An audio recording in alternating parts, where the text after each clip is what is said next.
Sí, no les es desconocido para usted, Santo Tomás de Aquino, Ujú. porque forma indirecta, pues tiene el referente de el santo.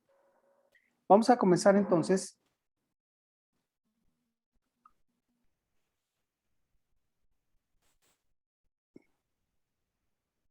A ver, aquí creo que vamos a la primera.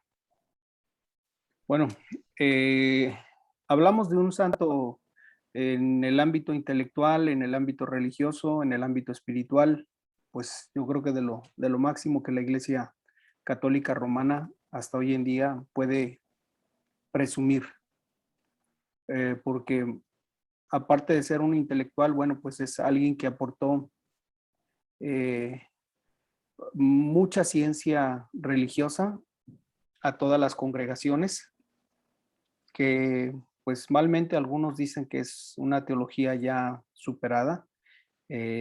Yo desde mi punto de vista no creo que esté superado todavía. Por lo menos no hay un escritor que haya aportado tanto conocimiento, sobre todo porque estamos hablando de una época donde pues la oportunidad para estudiar, el conocimiento, pues era más difícil que ahora. Entonces, creo que desde mi perspectiva no hay todavía alguien que supere el ámbito teológico. He ahí el Papa Juan Pablo II, en su encíclica Fides et Ratio, o Ratio, recordó que la Iglesia ha propuesto siempre a Santo Tomás como el maestro del pensamiento y modelo del mundo correcto de hacer teología.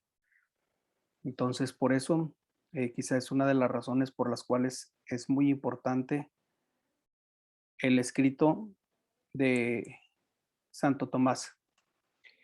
Entre los escritores eclesiásticos mencionados en el Catecismo de la Iglesia Católica, después de San Agustín, se cita a Santo Tomás más que a ningún otro santo, hasta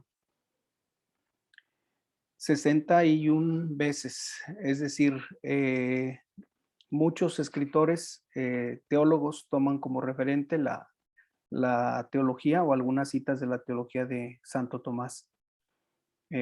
Si hablamos de escritos, pues indudablemente San Agustín se queda corto en comparación a Santo Tomás. A ver, ayúdeme a leer esta, por favor, porque creo que mm, no alcanzo aquí por la diapositiva a leer una parte. Ok. Dice Benedicto XVI que a este santo se le conoce como el doctor angélico por la sublimidad de su pensamiento y pureza de vida. Sí, es decir, que es un pensamiento tan sublime que logra penetrar con los corazones y entendimientos sin que la gente se dé cuenta. Esta es una de las cosas grandiosas de la teología de Santo Tomás. Santo Tomás de Aquino es un teólogo de tal, a ver, aquí es donde se me, de ¿Lo tal, leo, maestro? a ver, por favor. Sí. Santo Tomás de Aquino es un teólogo de tal valor que el estudio de su pensamiento fue explícitamente recomendado por el Concilio Vaticano II en dos documentos, el decreto Optatam Totius sobre la formación al sacerdocio y la declaración Gravissimum Educationis que trata sobre la educación cristiana. Sí, no hay que olvidar que el Concilio Vaticano II se realizó del año 62 al año 65, que concluyó. Y aquí precisamente en dos documentos, en el decreto Optatam Totius, y el cual habla sobre la formación al sacerdocio, y la declaración Gravissimum Educationis, que trata sobre la educación cristiana, que en este caso, pues de aquí se va a desprender lo que nosotros conocemos como el catecismo. O sea, gran parte de ese contenido en el catecismo lo vamos a encontrar como propuesta en esta encíclica.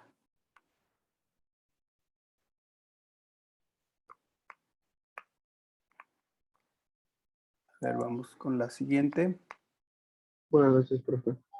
Buenas noches, bienvenidos.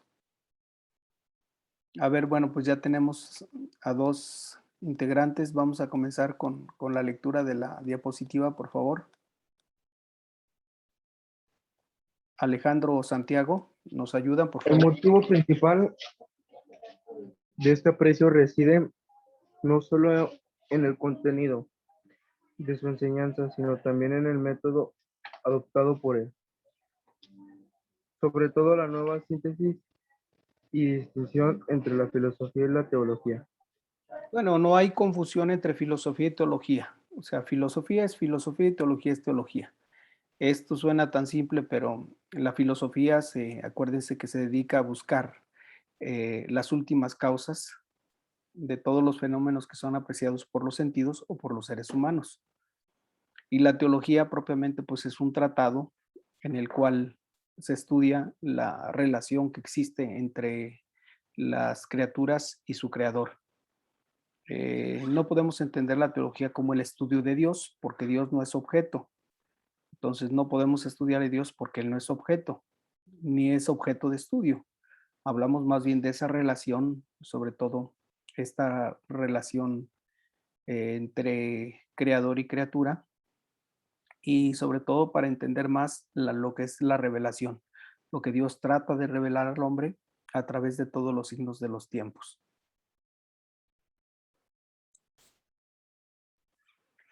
A pesar de ser tan importantes por sus escritos teológicos, su preocupación primera era el amor de Dios, el primado de la inteligencia, la clave de toda obra teológica y filosófica del doctor angélico, como se le ha llamado después del siglo XV, no era un intelectualismo abstracto, fin en sí mismo. La inteligencia estaba condicionada por, a ver, ayúdenme a leer porque aquí no me alcanza. A ver, la inteligencia, por favor, por ahí, alguno de los presentes. La inteligencia estaba condicionada por el amor y condicionaba el amor al amor. Entonces, estaba condicionada por el amor y al amor. Acuérdense que el Evangelio tiene como principio acercar al hombre a Dios. Ese es el fin como tal del Evangelio, que el hombre conozca a su Creador y sobre todo, bueno, más que rendirle culto, pues que lo ame como tal. Por eso, podríamos llamar que uno de los principios cristianos es ama a tu prójimo como a ti mismo, porque el amor es el fundamento de todo.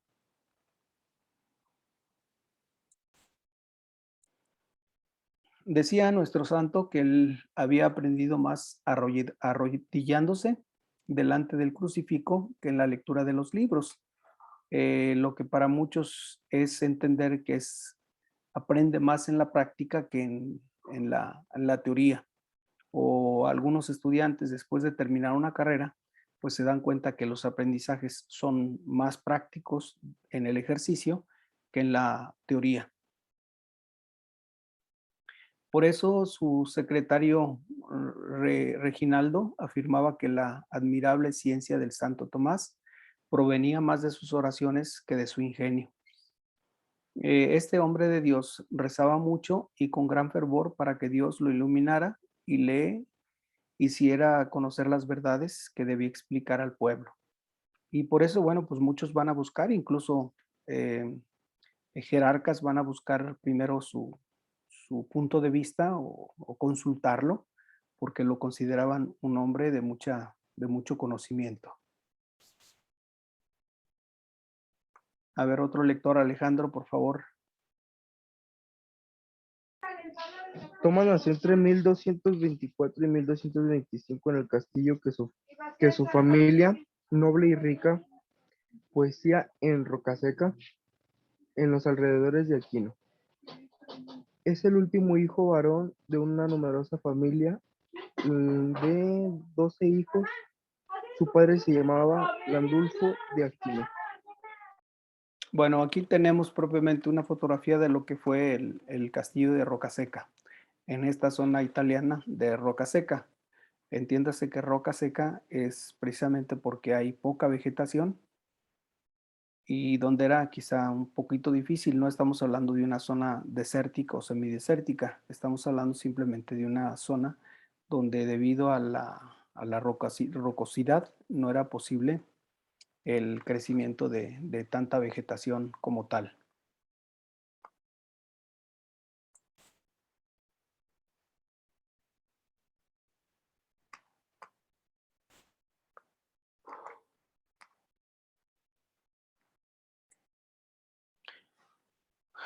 ¿Cómo describen a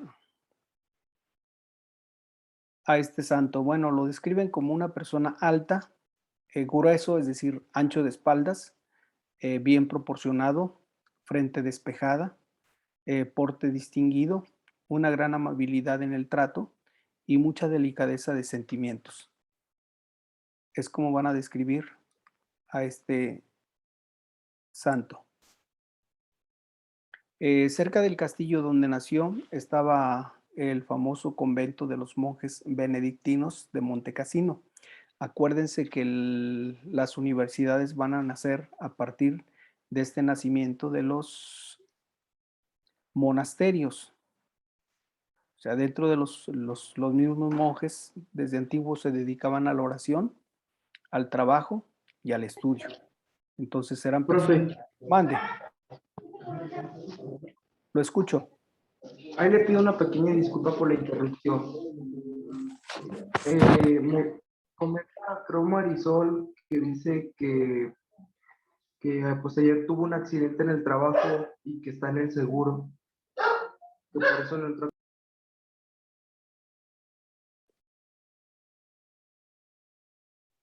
A ver, no lo alcanzo a escuchar.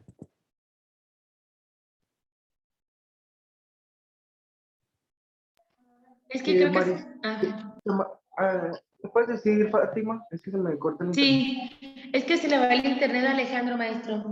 Ya. Dice, es que Marisol envió, permítame, un mensaje al grupo donde dice que tuvo un accidente el día de ayer y que ahorita está en el seguro. Lo comenta pues para que le justifiquen su falta.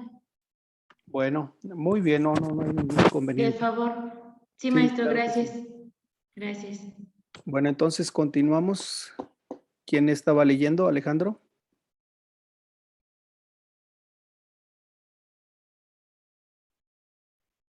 No es cierto, estaba leyendo yo. Acuérdense que estaba explicando sobre los monasterios. La vida monástica es importante porque en ella se va a gestar el pensamiento de las grandes universidades.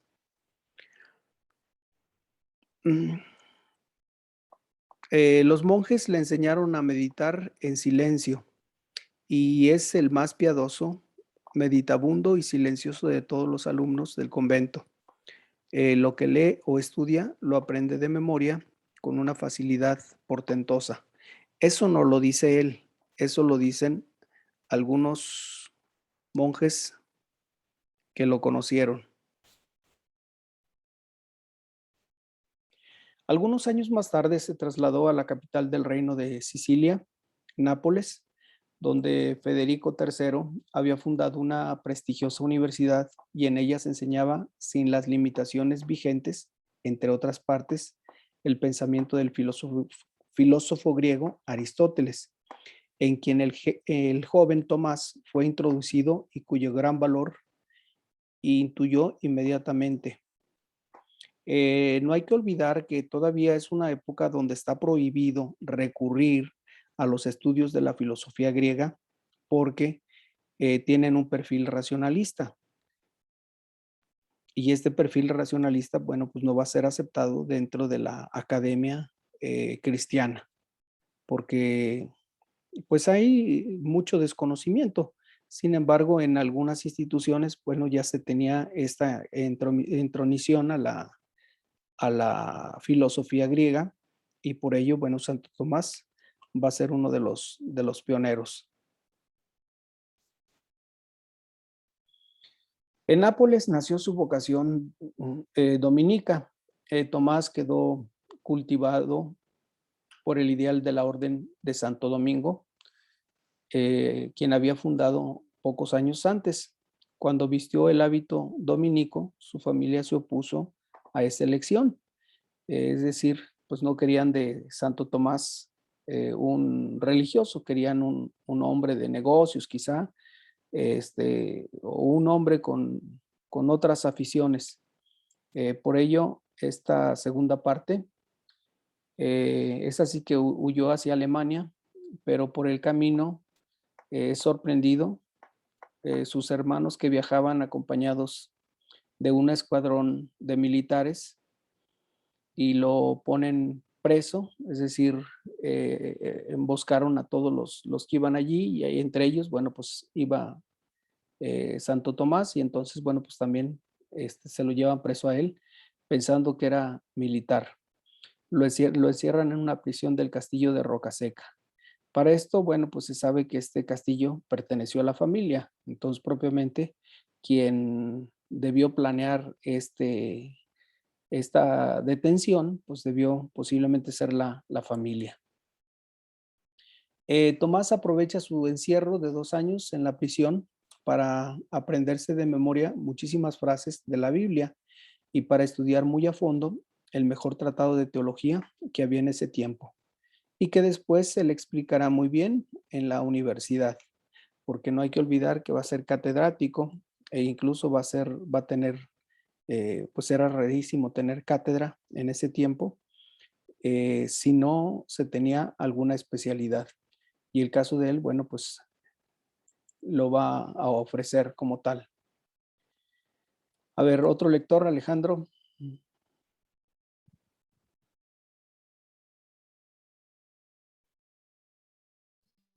Sus hermanos, al ver que por más que le ruegan y lo amenazan, no logran quitarle la idea de seguir de religioso, le envían a una mujer de mala vida para que lo haga pecar. Tomás toma en sus manos un tizón encendido y se lanza contra la mujer, amenazándola de quemarle el rostro si se atreve a acercársele. Ella sale huyendo. Bueno, esto hoy en día nos parecería a nosotros poco fantasioso o incluso exagerado, pero no hay que olvidar que todavía en la época medieval se tenía mucho el concepto que la caída del hombre pues se debía por Eva, es decir, que la mujer era la culpable de la caída del hombre. Hoy en día todavía pues hay muchas familias donde se tiene ese concepto que el hombre cae por la mujer, es decir, la mujer es la que lo orilla a caer.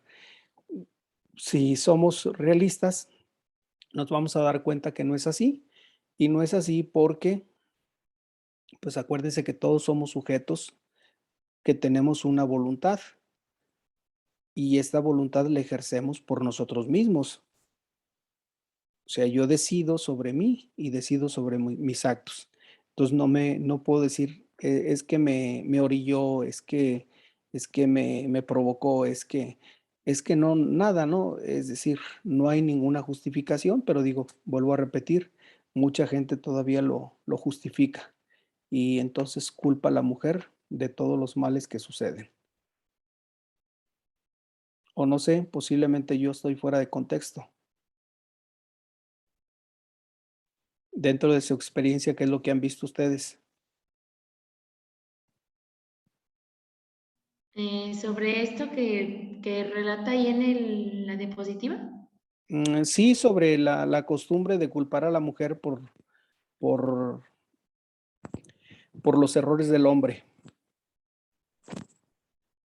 Pues yo pienso, maestro, que como usted dice, antes más bien se daba este concepto, porque hoy en día pues la mujer no es culpable de todo.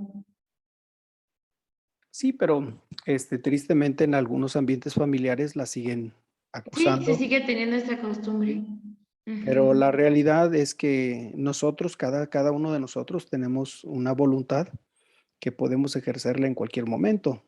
Entonces no podemos justificar, pues, que la mujer provocó y por eso caí.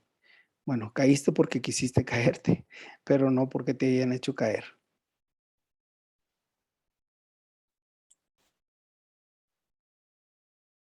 Esa noche contempló en sueños una visión. A ver, vamos a cambiar ahora de aquí para acá. Una visión celestial que venía a felicitarlo y le traía una estola o banda blanca en señal de la virtud, de la pureza que le concedía nuestro Señor.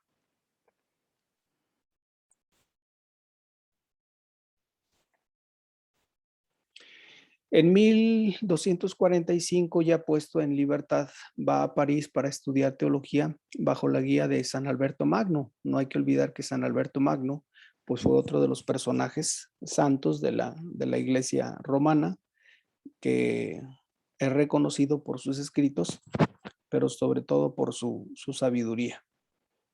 Alberto Magno, pues significa Alberto el Grande. Acuérdense que Magno, magnificencia es grandeza. Entonces, Alberto Magno, no que se apellidara Alberto el Grande, sino era reconocido como un grande de la teología. Y él estimaba tanto a su alumno que le pidió que lo acompañara a Colonia, región de Alemania, para la fundación de un centro teológico.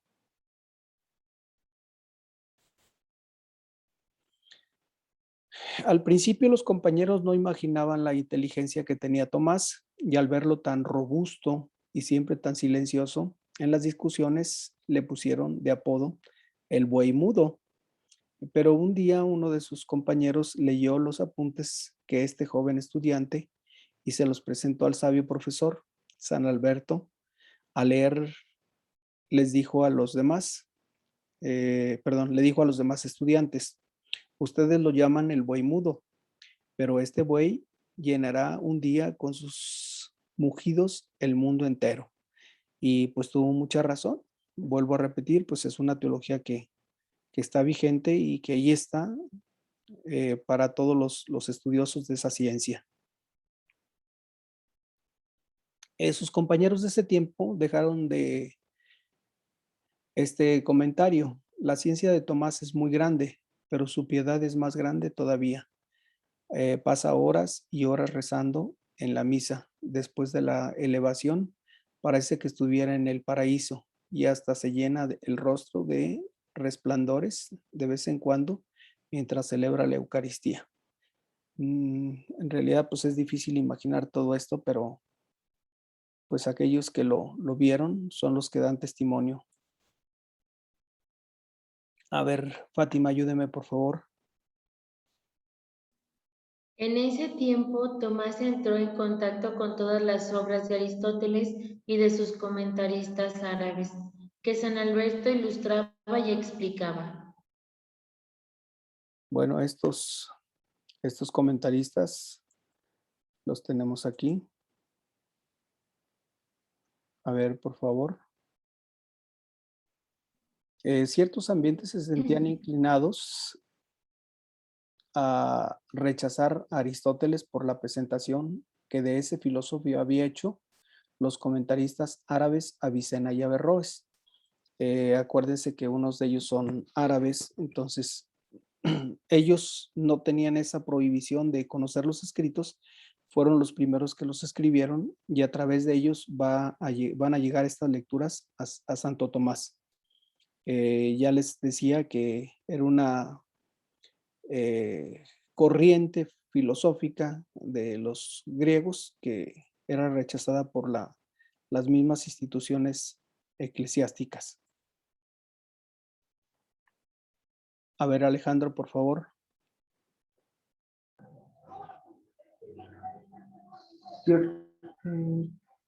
Tomás de Aquino, siguiendo la escuela de Alberto Magno, llevó a cabo una operación fundamental importancia para la historia de la filosofía y la teología. Estudió a fondo a Aristóteles y sus intérpretes, consiguiendo nuevas traducciones latinas de los textos originales en griego. Así ya no se apoyaba únicamente en los comentaristas árabes, sino que podía leer personalmente los textos originales. y como una gran parte de las obras aristotélicas, distinguiendo en ellas lo que era válido de lo que era dudoso, o de lo que se debía rechazar completamente, mostrando la consonancia con los datos de la revelación cristiana. Muy bien.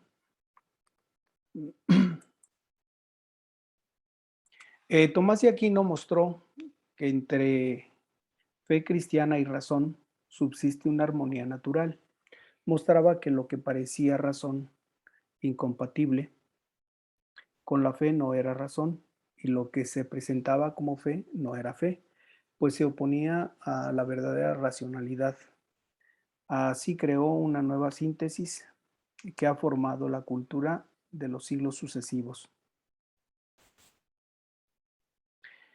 Por sus excelentes dotes intelectuales, Tomás fue llamado a París como profesor de teología en la cátedra dominicana. Allí comenzó también su producción literaria, que prosiguió hasta la muerte. Comentarios a la Sagrada Escritura, porque el profesor de teología era sobre todo intérprete de la Escritura. Comentarios a los escritos de Aristóteles y tratados y discursos sobre varios temas. Aquí, hoy en día, bueno, pues estos intérpretes de la Escritura, pues tenían que conocer muy bien las lenguas muertas.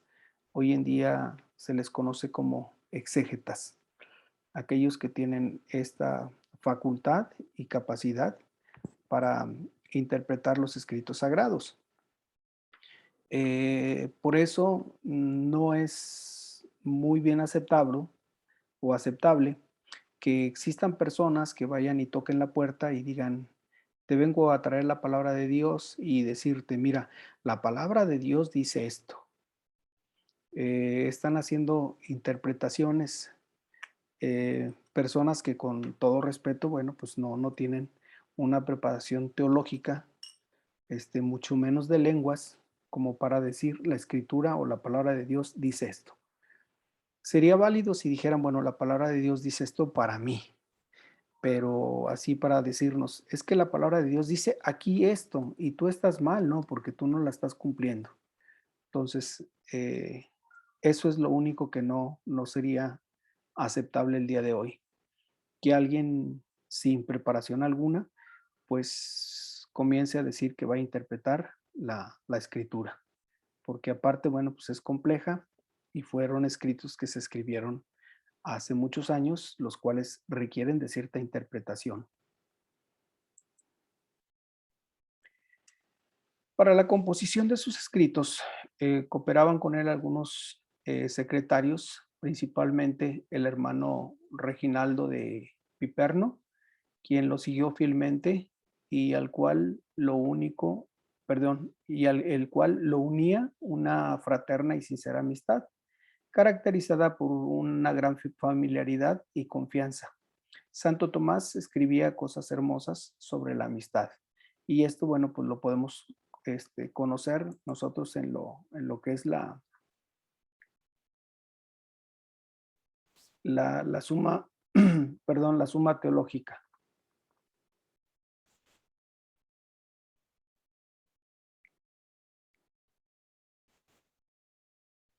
A ver, ayúdenme por favor a alguien a leer esto porque no lo alcanzo desde aquí. Ah, ¿tú, Alejandro? A los 27 años, en 1252, ya es profesor de la Universidad de París. Sus clases de teología y filosofía son las más concurridas de la universidad.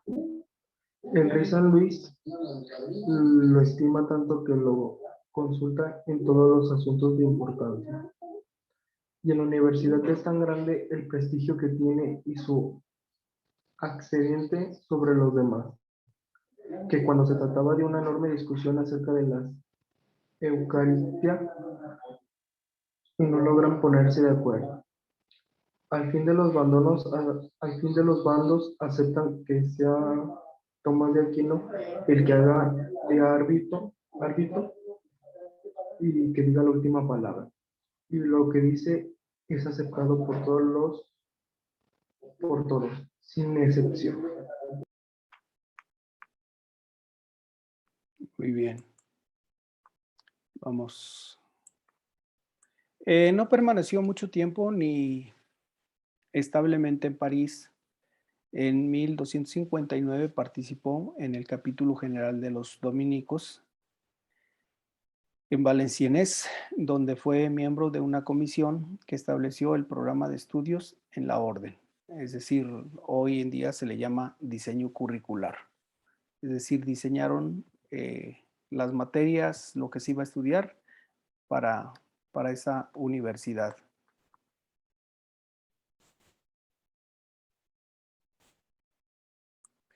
Ya en 1259, el sumo pontífice lo llama a Italia y por 7 años recorre el país predicando y enseñando, y es encargado de dirigir el Colegio Pontificio de Roma para jóvenes que se preparaban para puestos de importancia especial. Entonces no iban a mandar a cualquier persona. En Italia la gente se agolpaba para escucharle con gran respeto como un enviado de Dios y lloraban de emoción al oírle predicar acerca de la pasión de Cristo y se emocionaban de alegría cuando les hablaba de la resurrección de Jesús y la vida eterna que nos espera. Esto, vuelvo a repetir, son escritos que vienen a ser transmitidos por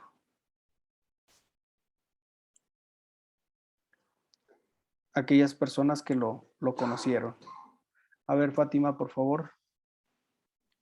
De 1261 a 1265, Tomás estuvo en Orvieto. El romano pontífice Urbano IV, que lo tenía en gran estima, le encargó la composición de los textos litúrgicos para la fiesta del Corpus Christi, instituida a raíz del milagro eucarístico de Bolsena, y compuso entonces el Pangelingua y el Tantum Ergo, y varios otros bellísimos cantos de la Eucaristía. Bueno, sería interesante conocerlos. Usted misma, por favor. Dicen que el Santo Padre encargó a Santo Tomás y a San Buenaventura que cada uno escribiera unos himnos, pero que mientras oía leer los himnos tan bellos que había compuesto Santo Tomás, San Buenaventura fue rompiendo los que él mismo había redactado, porque los otros le parecían mejores.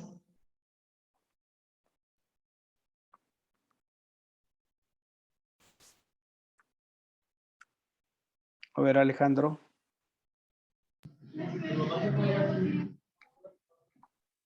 Después de haber escrito tratados hermosísimos acerca de Jesús en la Eucaristía, sintió Tomás de Jesús lo que decía en una visión: Tomás, has hablado bien de mí. ¿Qué quieres a cambio? Y el santo le responde: Señor, lo único que yo quiero es amarte mucho y agradecerte cada vez más.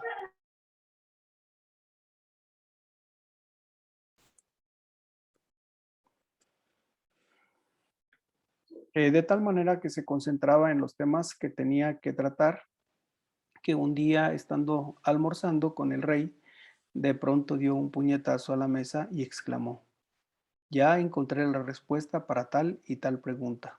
Después tuvo que presentar excusas al rey por estar pensando en otros temas distintos a los que estaba tratando los demás en la conversación. Es decir, tan concentrado estaba en lo suyo que pues se olvidó de los que estaban a su alrededor. Desde 1265 hasta 1268, Tomás residió en Roma, donde probablemente dirigía un studium, es decir, una casa de estudio de la orden, y donde comenzó a escribir posiblemente la obra más grande que ha escrito, que es la Suma Teológica. Pues esto, grosso modo, tenemos de Santo Tomás. Por aquí, bueno, pues tenemos todavía más textos sobre Santo Tomás. Vamos a leer 2 más y concluimos, si les parece bien. ¿Nos ayuda Fátima, por favor? En 1269 lo llamaron de nuevo a París para un segundo ciclo de enseñanza. Los estudiantes estaban entusiasmados con sus clases. Uno de sus exalumnos declaró que era tan grande la multitud de estudiantes que seguía los cursos de Tomás que duras penas cabían en las aulas, y añadía con una anotación personal que escucharlo era para él una felicidad profunda. Bueno, vamos por la última y aquí terminamos. ¿La leo, maestro? A ver, por favor. No todos aceptaban la interpretación de Aristóteles que daba Tomás, pero incluso sus adversarios en el campo académico admitían que la doctrina de Fray Tomás era superior a otras por utilidad y valor, y servía como correctivo a las de todos los demás doctores. Sus superiores lo enviaron de nuevo a Nápoles para que estuviera a disposición del rey Carlos I, que quería reorganizar los estudios universitarios. Es decir, en una época donde pues se abren nuevas universidades, pues de alguna manera se involucran también los intereses económicos y esto da pie que en vez de que se quede a reflexionar en las cuestiones teológicas, bueno, pues es importante más bien que les apoye en este desarrollo de las universidades. Estamos hablando de las currículas, es decir, qué es lo que se va a enseñar, cómo se va a enseñar y a quién se va a enseñar. Aquí estamos hablando propiamente de tres ramas de la ciencia que eran centrales. Estamos hablando de la filosofía y la teología, estamos hablando de la medicina y ya aparece la jurisprudencia como tal, desde la época de los romanos. Son propiamente las cuatro ciencias que hasta entonces se estudiaban. No hay que olvidar que la filosofía de alguna manera permeaba el resto de las ciencias. Por eso se decía en un tiempo que la filosofía, bueno, pues es la madre de todas las ciencias. Para que no sonara esto tan egoísta o tan pedante, bueno, entonces se va a decir que la filosofía es esclava de la teología. Esto para exaltar los estudios religiosos como tal. Bueno, pues aquí creo que terminamos porque el tiempo ya se nos agotó. A ver, nos queda un minuto. Después ya no alcanzamos. Les pido de favor, suban sus asistencias y vayan preparando su portafolio porque hay que entregarlo. Yo creo que posiblemente la siguiente semana. Entonces suben la última tarea y ya suben el portafolio. Porque el miércoles que viene es 11, si no estoy mal. ¿Es correcto? Sí, profe. Sí, maestro. Y el 18 sería el examen. Ok, maestro. Bueno, pasen bonita tarde. Hasta luego. Maestro, el Igualmente, maestro, portafolio hasta nomás luego. sería de las dos últimas tareas o sería de No, toda vez. desde la primera hasta la última.